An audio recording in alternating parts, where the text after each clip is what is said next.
Sono 300.000 i pensionati padovani e si va dai 250 euro al mese degli assegni più bassi ai 5.000 euro dei più alti. I dati più eclatanti della provincia: gli uomini prendono molto più delle donne, quasi il doppio, mentre i lavoratori privati la metà dei colleghi del settore pubblico. Chi ha lavorato nel pubblico infatti incassa mediamente 1.900 euro, ovvero 100 euro in più dei veronesi e ancora di più rispetto alle altre province. Quello della differenza con le donne è un dato che ha una spiegazione semplice. Le donne sono impegnate maggiormente in attività lavorative in famiglia rispetto agli uomini, hanno meno contributi versati, quindi c'è questa differenza. Anche la differenza tra pubblico e privato si spiega facilmente con la storia contributiva dei lavoratori.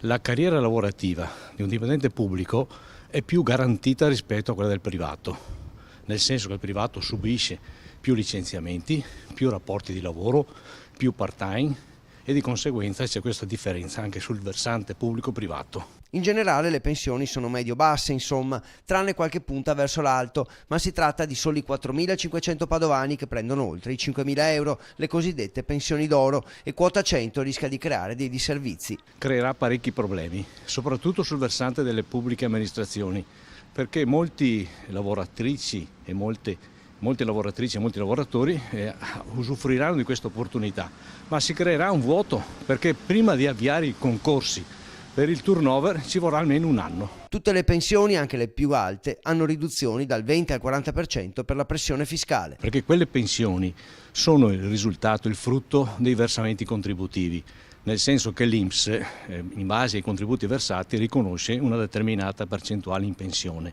Quindi dobbiamo fare chiarezza, quelle pensioni lì soprattutto sono pensioni che vanno collegate ai dirigenti d'azienda, ai professionisti, di conseguenza hanno versato più contributi e hanno anche più pensione.